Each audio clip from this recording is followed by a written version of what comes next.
गौरी पुत्र गणेश भगवान की जय। जय श्री कृष्णा। राधे राधे। बोलिए श्री शिवाय नमस्तुभ्यम। प्रिय भक्तजनों, आप सभी को गोवर्धन पूजा पर्व की ढेरों शुभकामनाएं। भक्तजनों, आज कार्तिक मास के शुक्ल पक्ष की प्रतिपदा तिथि है और आज के ही दिन गोवर्धन पूजा का पर्व मनाया जाता है।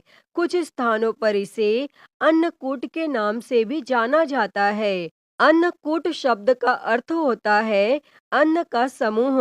विभिन्न प्रकार के अन्न को समर्पित और वितरित करने के कारण ही इस उत्सव या पर्व का नाम अन्नकूट पड़ा। अन्नकूट या गोवर्धन पूजा भगवान श्री कृष्णा के अवतार के बाद द्वापर युग से प्रारंभ हुई।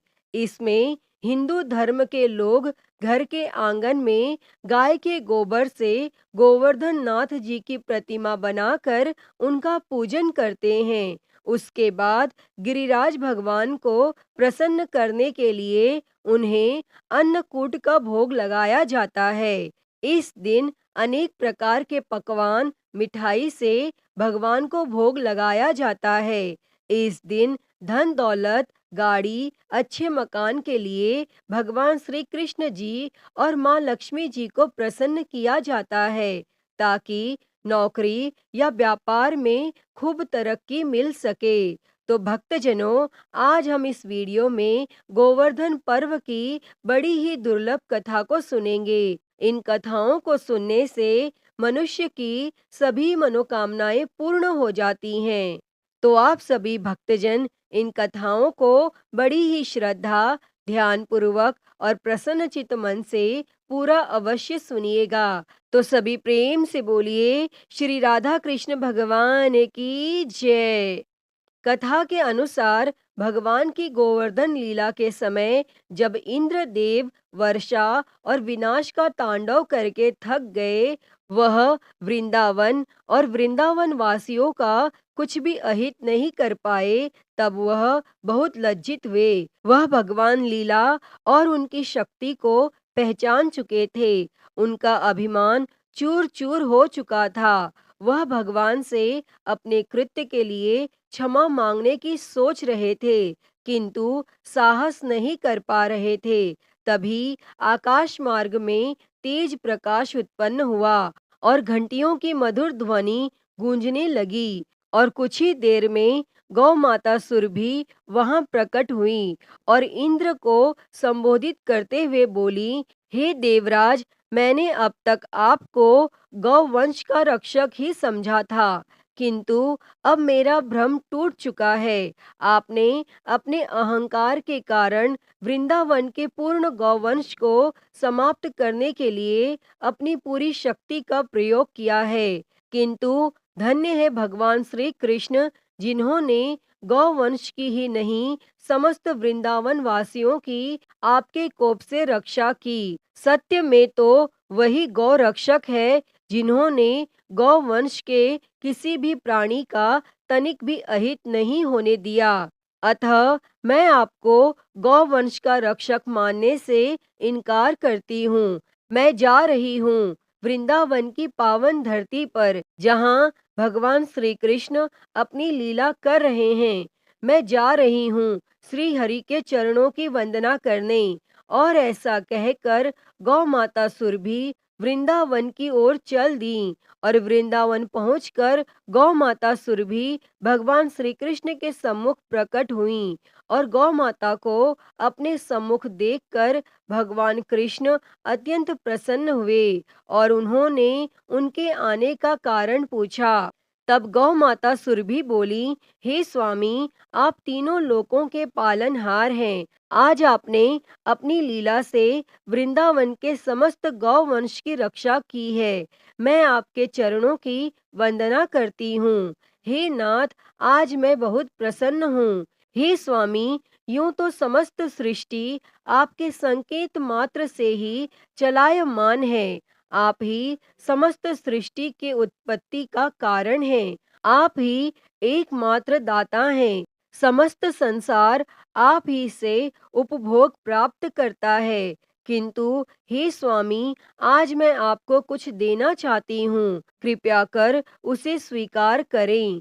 तब भगवान प्रेम पूर्वक बोले, हे माता, आप मुझको अपनी माता के समान ही प्रिय हैं। आप जो भी देंगी उसको प्राप्त करना मेरा सौभाग्य होगा। तब यह सुनकर गौ माता सुरभि अत्यंत प्रसन्न हुई और बोली, हे स्वामी, आपके इस संसार में अनेकों नाम है, किंतु आज मैं भी आपको एक नाम देना चाहती हूँ, कृपया कर उसे स्वीकार करें। तब भगवान अत्यंत प्रसन्न होते हुए बोले, अवश्य माता, शीघ्र ही बताएं। तब गौ माता सुरभि बोली, हे नाथ, आपने समस्त गौ वंश की रक्षा की है, इसलिए आज से आप गोविंद नाम से पुकारे जाएंगे। और गोविंद नाम सुनकर भगवान कृष्ण प्रसन्नता में झूम उठे और गौ माता सुरभि से बोले, हे माता, आपका दिया यह नाम अत्यंत सुंदर है और मैं इसको सहर्ष स्वीकार करता हूँ। मेरे जितने भी नाम हैं, उन सभी नामों में यह नाम मुझको सबसे अधिक प्रिय होगा। मैं आपको वचन देता हूँ कि आज से मेरा जो भी भक्त मुझको गोविंद नाम से पुकारेगा, उसके सभी दुख मैं स्वयं ही वहन करूँगा। तब भगवान कृष्ण और गौ माता सुरभि के मध्य यह वार्तालाप चल ही रहा था, तभी वहां देवराज इंद्र भी आ पहुंचे। उन्होंने भगवान से अपने अपराध के लिए क्षमा मांगी और गोविंद नाम से भगवान की वंदना की। तब भगवान ने प्रसन्न होकर इंद्र को क्षमा कर दिया। तत्पश्चात देवराज इंद्र और गौ माता सुरभि ने प्रभु से विदा ली और इस प्रकार मेरे ठाकुर जी का एक और नाम पड़ा, गोविंद। क्योंकि भगवान कृष्ण को गायों से विशेष स्नेह था, अतः गौ माता द्वारा दिया गया यह गोविंद नाम भगवान को अत्यंत प्रिय है। और जो भी भक्त भगवान को गोविंद नाम से पुकारता है, भगवान उसकी प्रार्थना को इस प्रकार स्वीकार करते हैं जैसे गौ माता उनको पुकार रही हो। इसलिए भगवान के जिस भी भक्त को भगवान का आश्रय प्राप्त करना हो, उसे जीवन के प्रत्येक क्षण में गोविंद गोविंद नाम रटते रहना चाहिए। तो सभी प्रेम से बोलिए, भगवान श्री गोविंद जी की जय। प्रिय भक्तजनों, आइए अब गोवर्धन पर्व की दूसरी कथा को सुनते हैं। कथा के अनुसार देवराज इंद्र को अभिमान हो गया था और इंद्र का अभिमान चूर करने हेतु भगवान श्री कृष्ण, जो स्वयं लीलाधारी श्री हरि विष्णु के अवतार हैं, उन्होंने एक लीला रची। प्रभु की इस लीला में यूं हुआ कि एक दिन उन्होंने देखा कि सभी ब्रजवासी उत्तम पकवान बना रहे हैं और किसी पूजा की तैयारी में जुटे हैं। तब भगवान श्री कृष्ण जी ने बड़े भोलेपन से मैया यशोदा से प्रश्न किया कि मैया, यह आप लोग किनकी पूजा की तैयारी कर रहे हैं? तब भगवान कृष्ण जी की बातें सुनकर माता यशोदा बोली, लल्ला, हम देवराज इंद्र की पूजा के लिए अन्नकूट की तैयारी कर रहे हैं। और माँ के ऐसा कहने पर भगवान श्री कृष्ण जी बोले, माँ, हम इंद्र की पूजा क्यों करते हैं? तब मैया ने कहा, वह वर्षा करते हैं जिससे अन्न की उपज होती है, उनसे हमारी गायों को चारा मिलता है।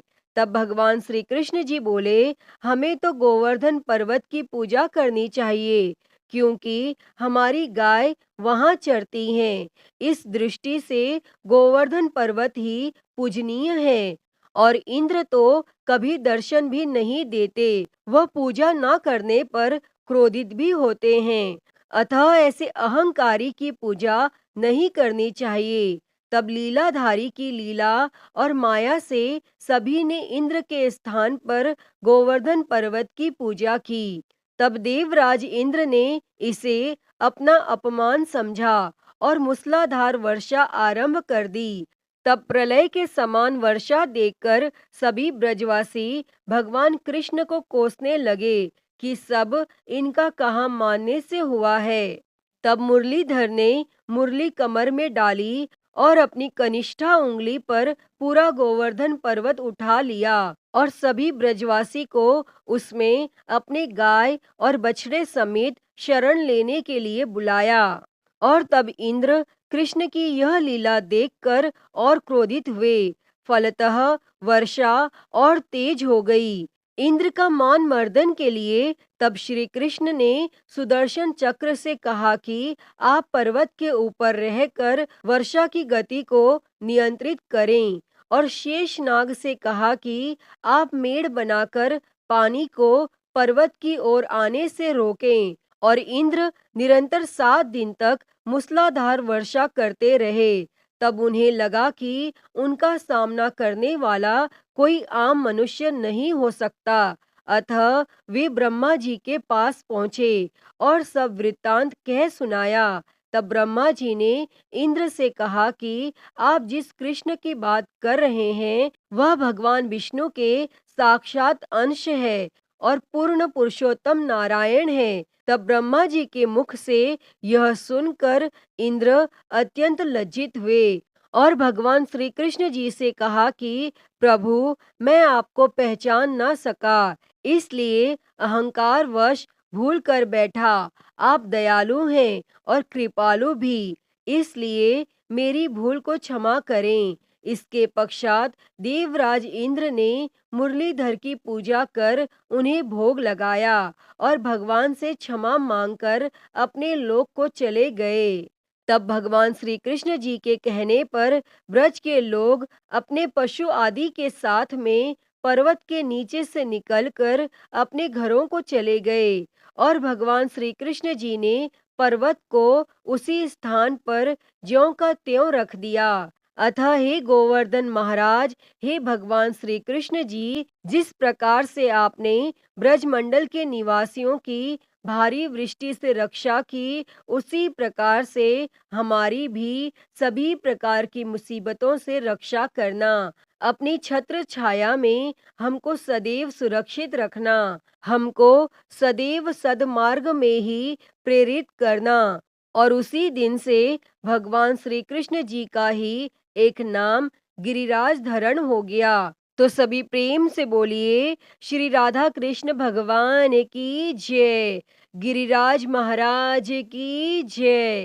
प्रिय भक्तजनों, आइए अब सुनते हैं सभी मनोकामनाओं को पूरी करने वाली अगली कथा। एक बार की बात है, यशोदा माता प्रभु श्री कृष्ण जी की शैतानियों से तंग आ गई और छड़ी लेकर भगवान श्री कृष्ण जी की ओर दौड़ी। और जब प्रभु ने अपनी मैया को क्रोध में देखा तो वह अपना बचाव करने के लिए भागने लगे और भागते भागते श्री कृष्ण जी एक कुम्हार के पास पहुँचे। लेकिन कुम्हार तो अपनी मिट्टी के घड़े बनाने में व्यस्त था। लेकिन जैसे ही कुम्हार ने भगवान श्री कृष्ण जी को देखा तो वह बहुत प्रसन्न हुआ और कुम्हार जानता था कि श्री कृष्ण साक्षात परमेश्वर हैं। तब प्रभु ने कुम्हार से कहा कि हे कुम्हार, आज मेरी मैया मुझ पर बहुत क्रोधित है। मेरी मैया छड़ी लेकर मेरे पीछे पीछे आ रही है। आप मुझे कहीं पर छुपा लो। तब कुम्हार ने श्री कृष्ण जी को एक बड़े से मटके के नीचे छुपा दिया। तब कुछ ही क्षणों में माता यशोदा भी वहां पर आ गईं और कुम्हार से पूछने लगी, क्यों रे कुम्हार, तूने मेरे कन्हैया को कहीं देखा है क्या? तब कुम्हार ने कह दिया कि नहीं माता, मैंने आपके कन्हैया को कहीं नहीं देखा है। और भगवान श्री कृष्ण जी ये सारी बातें बड़े से घड़े के नीचे छुपकर सुन रहे थे और मैया तो वहां से चली गई। तब भगवान श्री कृष्ण जी कुम्हार से कहते हैं, हे कुम्हार, यदि मैया चली गई हो तो मुझे इस घड़े से बाहर निकालो। तब कुम्हार बोला, ऐसा नहीं है प्रभु, पहले मुझे 84 लाख योनियों के बंधन से मुक्त करने का वचन दो। और तब भगवान मुस्कुराए और कहा, ठीक है, मैं तुम्हें 84 लाख योनियों से मुक्त करने का वचन देता हूँ। अब तो तुम मुझे बाहर निकालो।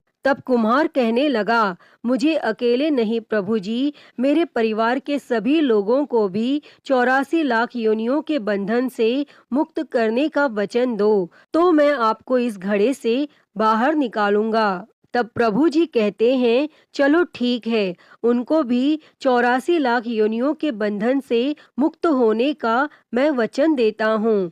अब तो तुम मुझे घड़े से बाहर निकालो। लेकिन अब कुम्हार कहता है, बस प्रभु जी, एक विनती और है, उसे भी पूरा करने का वचन दे दो तो मैं आपको घड़े से बाहर निकाल दूंगा। तब भगवान बोले, वह भी बता दो, क्या कहना चाहते हो। तब कुम्हार कहने लगा, प्रभु जी, जिस घड़े के नीचे आप छुपे हो उसकी मिट्टी मेरे बैलों के ऊपर लाद के लाई गई है।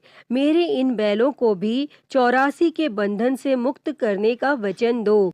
तब भगवान ने कुम्हार के प्रेम पर प्रसन्न होकर उन बैलों को भी 84 के बंधन से मुक्त होने का वचन दिया। तब प्रभु बोले, अब तो तुम्हारी सब इच्छा पूरी हो गई है, अब तो तुम मुझे घड़े से बाहर निकाल दो। लेकिन अब कुम्हार फिर से कहता है, अभी नहीं भगवान, बस एक अंतिम इच्छा और है, उसे भी पूरा कर दीजिए। और वह यह है कि जो भी प्राणी हम दोनों के बीच के संवाद को सुनेगा, उसे भी आप 84 लाख योनियों के बंधन से मुक्त करोगे। बस यह वचन दे दो, तो मैं आपको इस घड़े से बाहर निकाल दूंगा। तब कुम्हार की प्रेम भरी बातों को सुनकर प्रभु श्री कृष्ण जी बहुत खुश हुए और कुम्हार की इस इच्छा को भी पूरा करने का वचन दिया। और फिर कुम्हार ने बाल श्री कृष्ण जी को घड़े से बाहर निकाल दिया और उनके चरणों में साष्टांग प्रणाम किया और प्रभु जी के चरण धोए और चरणामृत को पिया और अपनी पूरी झोपड़ी में चरणामृत का छिड़काव किया और प्रभु जी को अपने गले लगाकर इतना रोया कि प्रभु में ही विलीन हो गया। भक्तजनों, जो बाल श्री कृष्ण जी 7 कोस लंबे चौड़े गोवर्धन पर्वत को अपनी एक उंगली से उठा सकते हैं, तो क्या वे एक घड़े को नहीं उठा सकते थे। लेकिन बिना प्रेम के कोई कितने भी यज्ञ करें, कितना भी दान करें, चाहे कितनी भी भक्ति करें, लेकिन जब तक मन में प्राणी मात्र के लिए प्रेम नहीं होगा, तब तक प्रभु श्री कृष्ण जी नहीं मिल सकते। तो सभी प्रेम से बोलिए, श्री राधा कृष्ण भगवान की जय। प्रिय भक्तजनों, तो मैं उम्मीद करती हूँ कि आपको आज की यह कथा पसंद आई होगी और अगर वीडियो अच्छी लगी हो तो इसे लाइक करें, ज़्यादा से ज़्यादा शेयर करें और कमेंट बॉक्स में श्री राधा कृष्ण भगवान की जय लिखना ना भूलें और हरिहर भक्ति चैनल को सब्सक्राइब कर नोटिफिकेशन बेल को ज़रूर ऑन कर लें। हर हर महादेव। धन्यवाद।